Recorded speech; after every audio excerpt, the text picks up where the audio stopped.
Hey y'all, welcome back. Hopefully y'all have enjoyed some of the other recipes and made some good stuff for your family and friends, or just yourself, whatever suits your boat. Sort of suits your boat or floats your boat, whoever suits you. Alright, so today we're going to do something that I held off a long time on trying myself, mainly because I didn't have all the equipment. But now I've got my Pit Boss smoker and my Blackstone, so it's a perfect combination to do reverse seared steaks. Today I'm going with a couple of my own homegrown New York strips. Seasonings today, real easy, simple, just some Montreal steak, tried and true favorite. And then one of these steaks, just to show everybody how to do it, is some Zatarain's blackening seasoning. I like my steaks blackened sometimes, other times I don't. So I'm going to do one blackened, one not. Y'all decide what y'all want to do. And then along with that, I have a handy dandy Bluetooth thermometer. So I'll put a thermometer in both steaks. And I've got a thermometer on the smoker also that reads to that way I can monitor the temperature from inside. Now as far as smoking, it doesn't take a long time to smoke the steaks, and the way you want to do it is you want to smoke them to one temperature less than the way you want it finally cooked. So if you like your steaks medium rare, which is what I'm going to go for, I'm going to smoke them to rare, and then I'll finish them up to medium rare on the Blackstone as I sear in that good flavor and sear in all the juices. My smoker I've got set to 225. The Blackstone is already preheating. I've got it on low. Not only it gives it a chance to preheat, but it also helps season it. I put some extra seasoning on it, so I figure why waste the time preheating it when I can go ahead and season it while I'm doing it. Plus, when you want to go to sear it, you want it to that good 425, 450 range, so it really creates that polymerization on the meat and gets those juices and the sugars in the meat to get that good sear. So, we'll go ahead and we'll start with the Montreal steak, which is what only thing we're putting on before we go to the smoker is the Montreal steak. So I like a lot of seasoning. So I'll do those. I'll do the other sides. I'm trying to keep up with which hand I touch the meat with. Probably should use my left because I can shake easier with the right.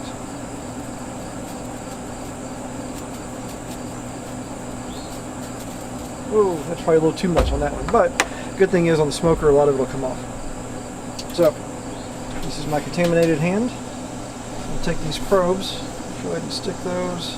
I like to go lengthwise. I try to keep it in the middle of the steak. I'm going to check both sides to make sure it doesn't pop out. So right there, it's wanting to come out the top a little bit. There we go. Alright, that one's good. And we'll do that one. Now you can do just one. I like to do both because they never seem to cook the same temperature at the same speed, so it gives me an idea of where both of them are.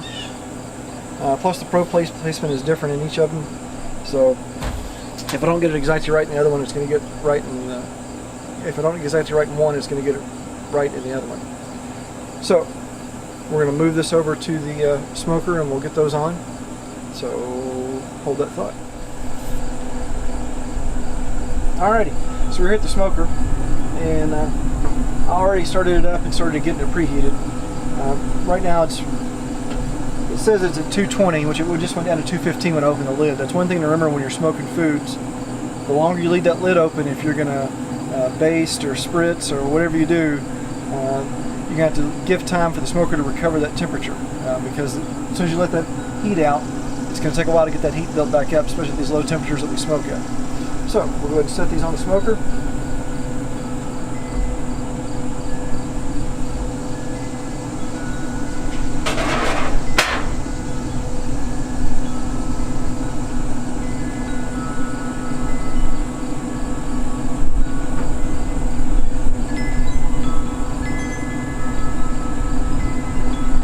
Plug the probes into the transmitter, close the lid,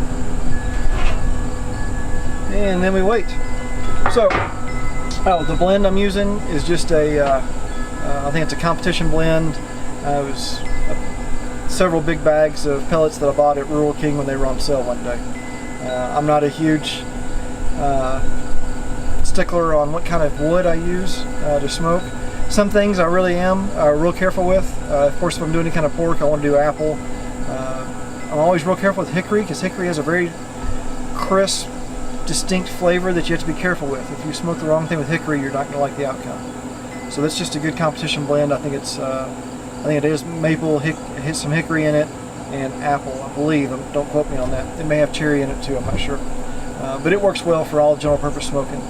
I don't do a whole lot of very distinct flavors, so this works for me. If you're different, then leave me a comment and tell me why you think one wood blend or one brand or one type of wood is better than the other on certain types of foods. I'd love to hear about it. Alright, so y'all stand by and I'll come back when this is ready to go on the Blackstone. Alright, we're back.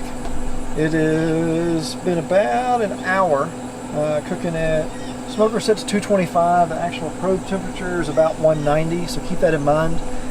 If you're using the Pit Boss, or at least the model and the year that I have, the computer itself measures the temperature a little lower, closer to the fire, so it's not as actually hot where the meat is as where you have it set at. So just keep that in mind. We're looking at about 136 right now in one probe and 132 on the other probe. So I'm going to say it's close enough to rare that I'm ready to be prepared. We're looking at about 136 on one probe, 132 on the other probe. That should be close enough to go ahead and start getting them off the smoker and get them onto the Blackstone. Now, what I'm going to take is my infrared thermometer here. Blackstone's still sitting at about 350. I just turned it from low to high because I kept it on low the whole time it was cooking. So as it gets up to high, I'm going to let it go ahead and continue to smoke a little bit and maybe get closer to that 140 temperature I'm looking for, and let the Blackstone get up above 400. 425, 450 is what I'm looking for. That way it gets that really good sear on it. And you can see that we're getting a lot of good smoke out of the smoker right now too. If you're not familiar with the way the Pit Boss works, it has an auger that puts the pellets in there. And it kind of alternates between just heat and then lots of smoke. So right now we're getting lots of smoke, which is great for the video because you can see that how much smoke actually comes out of this thing. We've got a lot coming out of the smokestack where it's supposed to, but lots just seeping out of the lid. Let's talk about smoking the meat while we're waiting on everything to finish up. So what smoking does, it does two things. It adds some smoke flavor to your meat. With steak, I can live with or without the smoke flavor. In other foods, that smoke flavor really makes a big difference. If you're doing like brisket, man, that smoke flavor, the smoke ring, unbelievable. With steak, take it or leave it. That's my personal opinion. Leave me a comment, tell me what yours is.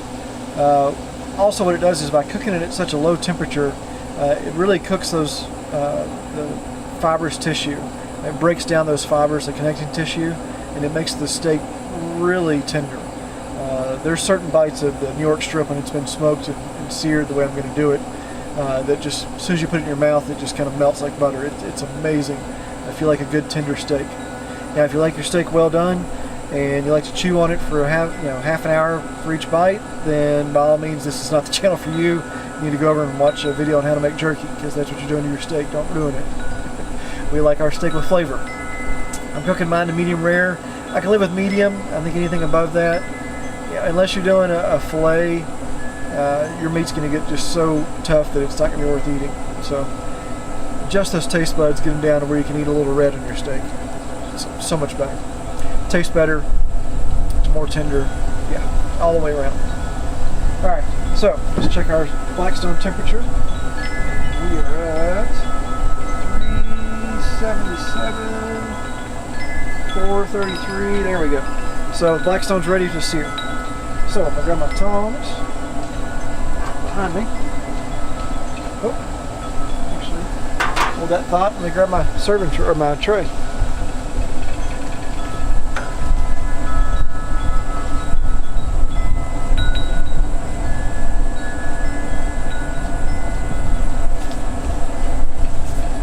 Alright, so I washed and dried my tray. That way I would have a clean, non-contaminated surface to move these steaks on.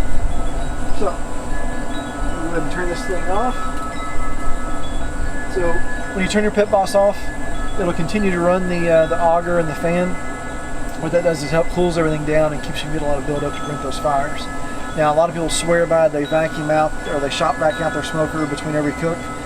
I'll probably do it every third or fourth cook. But if you keep tuned in, I'll show you why I don't have to vacuum mine out as much on another future video where I actually we'll smoke a brisket. I'll show you why.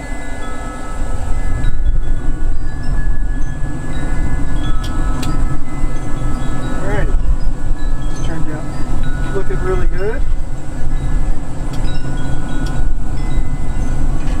Be careful not to grab your probe. I keep an extra probe in there just so I know the exact temperature of where the meat is, where it's cooking.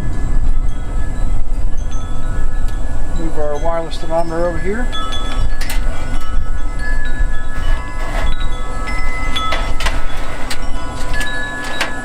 I'm going to pause for just a minute so I can reposition the camera so you can see what we're doing. All right, and the wind kicked up quite a bit, so I took some wind chimes down. Alrighty, so we're going to take our pat of butter that we've got here. Actually, it's a little more than a pat, it's about a tablespoon. I'm going to put it on there. You can see it's instantly starting to move. I don't know what the right term for that is. Rimmed, I guess? I don't know.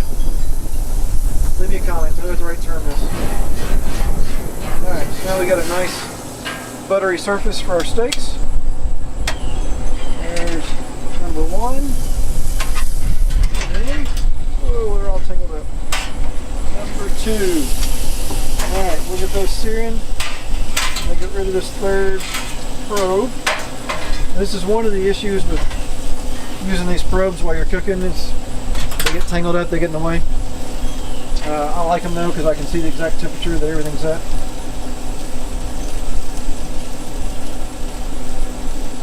So I'm going to do some untwisting there. Move my tray out of the way. Do a little housekeeping. Alright, so I should only need to do about 1 to 2 minutes per side. So we're going to give that side a minute. We're up to 135. I'm going to change this up to mid-rare because that's how I like my steak.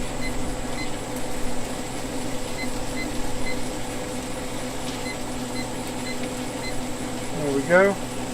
So we're looking for 145. So at 134 right now. They cool off a little bit when I transferred them to the smoker, where I had to do some repositioning on the camera and everything else. We'll check our grill temperature. And it's down to 400. 385, 388, so that butter cooled it off just a little bit. So we're going to give this side a little bit longer than we will the other side. So by the time we go ahead and flip them to the other side, that temperature will have come back up and it'll be faster seared. But I like to get that butter on there. Adds a little bit of flavor and it helps. Oops, you know what I forgot? I forgot to blacken one of them. So we'll go ahead and blacken one. And all we're doing by blackening is we're just spreading the seasoning on it.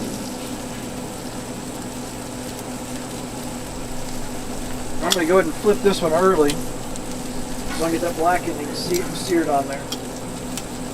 And we'll go ahead and add some to the other side as well. I'm not doing a lot of blackening on there because one, I don't like my steaks to be super blackened, but the Montreal steak has a lot of pepper and stuff in it also, so I don't want to double that up and just get it where you can't taste the steak anymore. Check our temperature again. 398. 402, 410, there we go. So it's coming back up. Let's get that butter heated up and we're not having any problems. Moving around in the butter a little bit. Yeah, look at that. Same thing over here, get that blackening. I probably just lost a lot of blackening on the grill, but that's okay.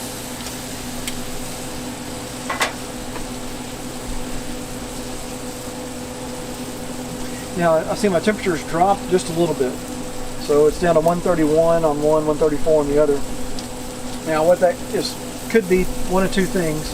One is we've just released some into the inside connective tissues. Like when you're smoking a butt, you'll hit the stall, and the stall is basically when those internal connecting tissues or fibers start to break down and basically turn into the fat and melt. And that cools everything off quite a bit. So the pit boss just shut off. If you heard the change in sound there, the fan turned off on it. The other thing that could be is these probes, as they're in there, they didn't quite go through the steak parallel to both sides, so maybe up one side or down the other. So we're at 142 on number 2 here, which is my blackened one. I'm going to go ahead and flip it. And since that one cooked up so fast right there, I'm going to go ahead and flip this one just to make sure I don't overcook it. And I'll move it to a different spot on the grill to make sure it's good and hot. There we go. So number 2 here is reading 147, 148, 149. So I'm going to call it done. Grab my plate and let it rest while the other one finishes up. Give that probe a chance to cool off a little bit too so I don't burn my fingers taking it out. I've done that. It's not fun.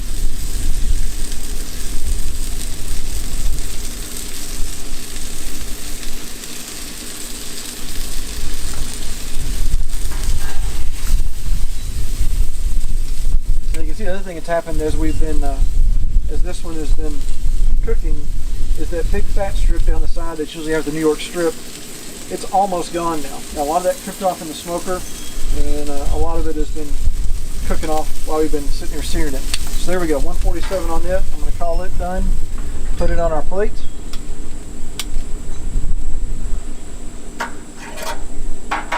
Go ahead and turn the Blackstone down to low because I'm going to come back out and scrape it before I finish eating. Actually, you know what? Now I'm going to go ahead and turn it off.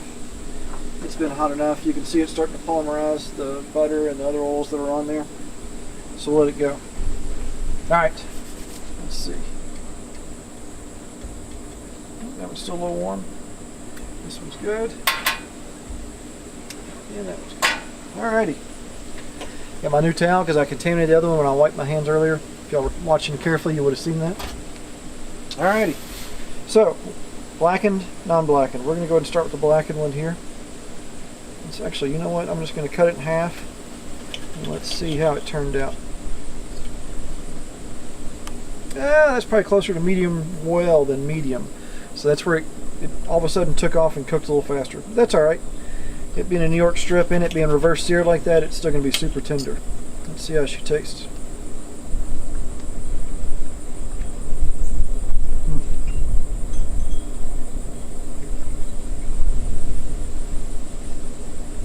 Man, that's good. That's money. Alrighty. When you can really taste the smoke, you can taste the Montreal steak and the blackening, and you can really taste the beef.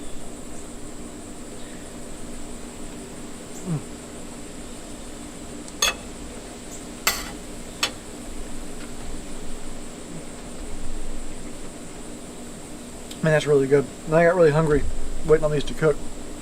So all in all, I think we're looking about an hour and a half cook time. Not bad. It's an easy dinner if you have the time to do it. If you want to go ahead and season your steaks that morning before work, or you can do it the night before. What I caution is to season steaks too early. It's not like chicken. Chicken you want to marinate for a good 24 hours if possible. With steaks you don't want to marinate as much because those flavors from this, or if you are going to marinate that far in advance, you don't put near as much seasoning on there because the meat will really absorb that seasoning. So if you marinate heavily like I just did, because I was doing it right before I cooked, if you do that the night before, you're going to get more flavor in the steak than you really want, and you're not going to taste the beef anymore. So we'll talk about the beef. It's my home raised beef here. I think this year they were Sim Angus. That's Simmental and Angus blend. A lot of people are hung up on the grass fed. I have a small farm here, and I don't have near the amount of acreage that I would need to do grass fed beef. Grass fed beef requires either one, a year-round growing season so that you can keep your pastures growing, or just a very large amount of acreage to make sure that you have enough pasture stocked up to make them over the winter. What I do is I grass feed all summer, and then whenever the growing season stops and when I run out of pasture, I do rotational grazing. So right now I've got one pasture they just came off of that I've mowed and dragged. They're on the next pasture. They've got 2 more pastures to go. So the growing season stops. Hopefully I've got 2 pastures left that are stockpiled. Once they get to where they're getting low on that, then I'll give them hay and I'll start getting bulk feed delivered. Me personally, I like to get whole corn distillers grains because I live in the heart of bourbon country, so there's plenty of distillers grains available. And I like to use soybean hulls because that slows them down a little bit and helps avoid colic or scours. Now you still have to introduce them to the feed slowly, but it's a little safer. Or if you're like me and your horse gets out and gets into the cattle feed, hopefully saves his life because there's enough soybean hulls in there to keep him from colicking. So when you get the stomach pumped, which I had to do, but he lived, no issues, no laminitis, no colic, because I had the soybean hulls in there. But it also saves me a bunch of money in feed because once you get feed so hot, it doesn't do any good. It doesn't really bulk them up as much. They just turn around and it comes all out the other end. So anyways, that's enough about raising beef. But that's one of the benefits of homegrown beef, that you can know exactly what they were fed, where they grazed, what kind of care they had. So reach out to your local farmer, tell them that you'd love to have a side of beef, a half a beef cow, or steer, in my case, lasts me and my family a year, maybe a little over a year. Also goes out to friends and family that if they need. If we're going to a party, of course, I try to always bring the beef so that one, it saves them money, and two, I get to share what I do with other people. So hope this has been helpful for y'all today. Hope y'all enjoyed it. I'm going to go inside and I'm going to enjoy one of these steaks. Probably have the next one for breakfast tomorrow. Until the next time I see you, y'all keep cooking.